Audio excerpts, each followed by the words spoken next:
Hello, welcome to English. We are going to talk today about Fall of the Year lesson 22. So if you've already turned it in, which is fine and great, you can go ahead and redo it, like change it if you got some incorrect and just show me again, or correct it and redo it, or fix your mistakes and then turn it in. It doesn't matter. So I wanted to talk about, we already did the vocab. I wanted to talk about comprehension questions. Why does bitter cold mean it is butchering time? It means that it's butchering time because then they can keep the meat cold the whole time. It will freeze and then they can have it for the winter. Because if they're going to do it during the summer, it's going to just go bad. So, and there's different ways to preserve it, like with salt and stuff later on in the warmer months. So, but then they have this fresh meat that's in the freezer or frozen because it's just outside, which is great. Okay, what are some of the tasks Father does around the farm to prepare for the winter? His basic task is to make sure everything is sealed up and none of the cold can get inside. So he puts like straw into the windows so all the cracks are sealed up. He puts the storm windows on and the storm doors on so the house is really protected from a big storm. And he tightens the barn's windows and nails down loose boards. So everything that's kind of been crackling and changing during the summer and fall, or spring, summer, and fall, he really has to go through and fix that and make sure it's all taken care of for the winter so they don't freeze to death. Okay, what does Father do with the beef hide? Well, leather shoes are the best kind of shoes you can get, or like such great kind of shoes that will last and last and last. Leather is really hard to wear down, and so he saves that hide, which is leather, and then they have somebody come out to make shoes, which we'll read about that in just a little bit. How are Lazy John and French Joe paid for their labor? They are given fresh meat to take home to their families. Remember that they actually, we've seen throughout the whole book that that's how they get paid for their work, is through items that they need. They're not really materialistic people, so they just work for food and different things that they might need that Father would have, and that's how they get paid. And they seem like, I think that's a pretty fair trade, right? They help with all of it, so then they work for that. Okay, what is the connection between pork fat, beef fat, tallow, and lard?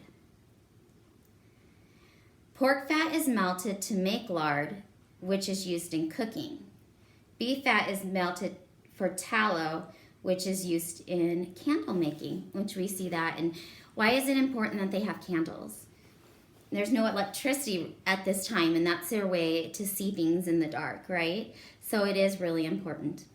Before they had finished, Lazy John and French Joe had come, and there was time to snatch only a bite of breakfast. 5 hogs and a yearling beef were to be killed that day. All this time he was grinding sausage meat. He poked thousands of pieces of meat into the grinder and turned the handle round and round for hours and hours. He was glad when that was finished. Who are they talking about? Almanzo. Now people go to grind meat. They have an electric grinder. They put it in. It comes out. You're not cranking like he would have been. He would have been a while ago. I mean, like like Almanzo was doing. Sorry, the teachers are messaging on Hangout, so that's why I try to ignore that while I make this. So, okay, we're going to talk about enrichment. Now, some of you caught this on the Zoom, but I want to go over it with you also. It's basically, what are the 7 steps of making candles? So it's on page 283. They give the answers to you right there. So number 1 is scrub the lard kettles and fill them with beef fat. Number 2 is prepare the candle wicking for each tube.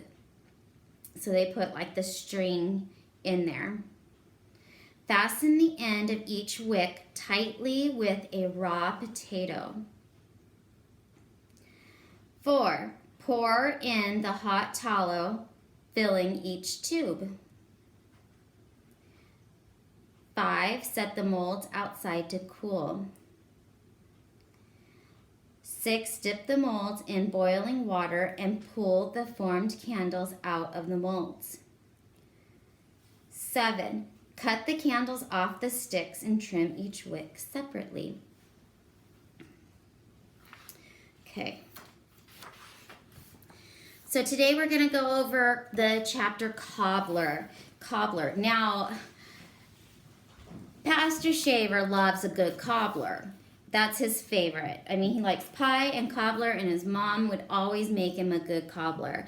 The difference is this is not the same cobbler. It's more of a homonym. So a cobbler is one who mends or makes boots or shoes. And that's the kind of cobbler we're talking about right now. It's fun to see how every year the same people come by and do what they need, like the 10 peddler, and now we're going to talk about the cobbler and horse buyers, and so this is a yearly thing. Okay, indigo, a blue dye obtained from plants. Carpet bag, a traveling bag made from a carpet fabric. I always feel like when you hear carpet bag, you think of Mary Poppins and her big bag. Of course, this bag doesn't go on and on and on. You can't pull a lamp out of it, but it is the same type and style of bag. Okay, tanned hides, chemically treated animal skins converted into leather. So tanned hides, chemically treated animal skins converted into leather. Okay, I'm going to go over the vocabulary now. Mother's shears went snickety-snip through the cloth she had woven. Shears. What are shears? They're scissors. So just put scissors. SCISSORS. Scissors. Almanzo helped father husk corn. How many of you guys have husked corn before? You know, a lot of people get it out by the sugar beet factory, and then it's all in their husks. So it's remove outer layers, remove outer leaves. Sorry, not layers, leaves. Remove outer leaves. So it's getting all that stuff off of it, the string. Remove outer leaves. She had told Almanzo all about her lessons in music and deportment. Manners. It means manners. She was mortified because father drank tea from his saucer, which this part, when you read this, it's so interesting because the saucer is the bottom part of the tea, and the teacup goes on top of the saucer. And I never really, I guess, understood, because then they put it right there, and so you just kind of drink it out of the saucer, I guess. But we just never did that. That's to put the hot cup on, and you just hold the hot cup onto the saucer. But in this, it's a whole different thing. Okay, mortified means embarrassed. Embarrassed. EMBARRASSED. Embarrassed. If you drudge all your days on a farm, it's to do dull, tedious work. To do dull, DULL, comma, tedious, TEDIOUS, work. To do dull, tedious work. Drudge. Okay, this is interesting to me. I'm going to read the first part of Cobbler. Mother was worrying and scolding because the cobbler had not come. Almanzo's moccasins were worn to rags, and Royal had outgrown last year's boots. He had slit them all around to get his feet in them. Their feet ached with cold, but nothing could be done until the cobbler came. It was almost time for Royal and Eliza Jane and Alice to go to the academy, and they had no shoes. This is so interesting to me because we haven't heard about the academy before, and we don't ever really hear about it. But Almanzo is the only one that doesn't go. I know it's because of his age, him being the youngest one, but we don't ever hear of Almanzo doing that, and so now he's an only child at this time. Mother's shears went snickety-snick through the web of beautiful sheep's gray cloth she had woven. She cut and fitted and basted and sewed, and she made Royal a handsome new suit with a great coat to match.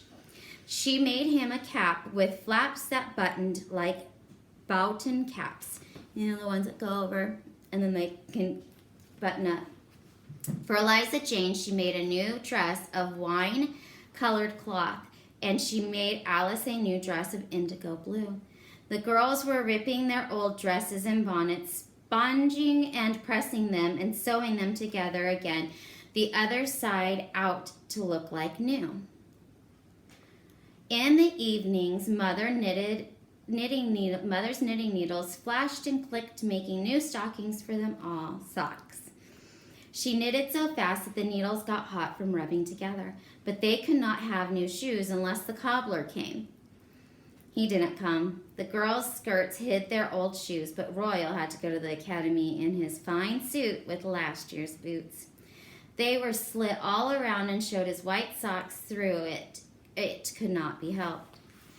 The last morning came. Father and Almanzo did the chores. Every window in the house blazed with candlelight, and Almanzo missed Royal in the barn. Royal and the girls were all dressed up at breakfast. No one ate much. Father went to hitch up, and Almanzo lugged the carpet bags downstairs. He wished Alice wasn't going.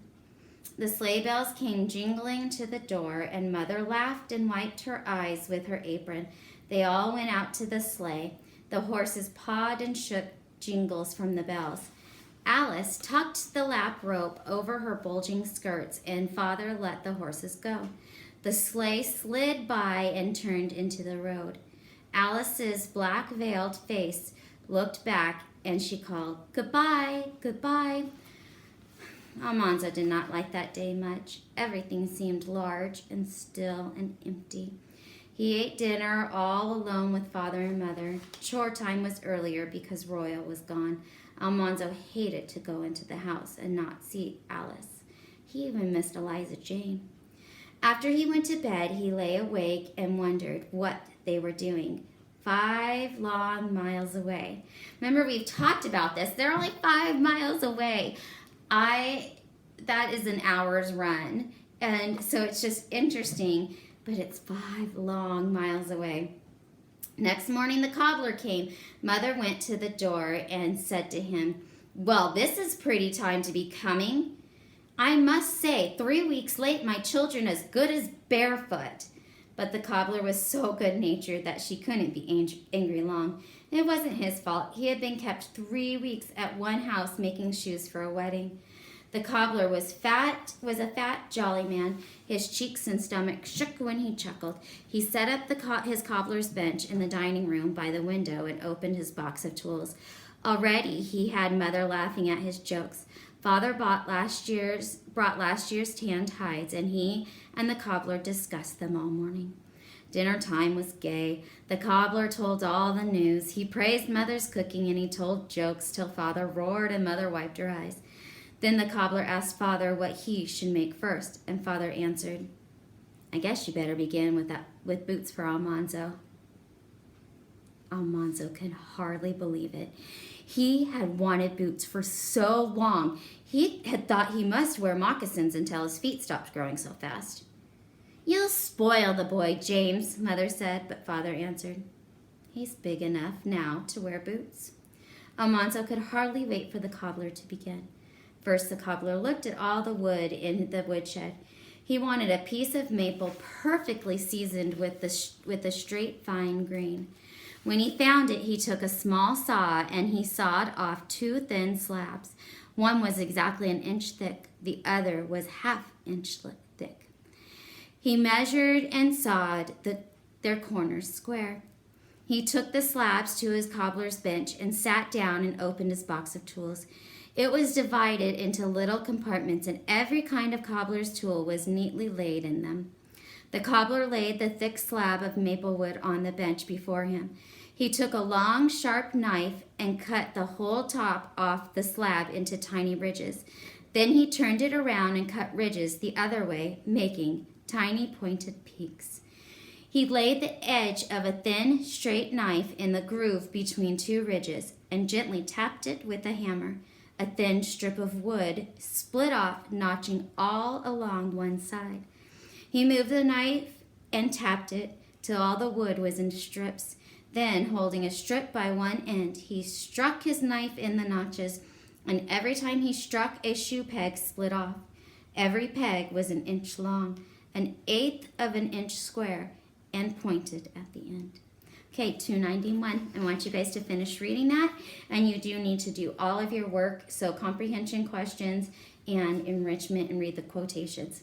Have a great Friday.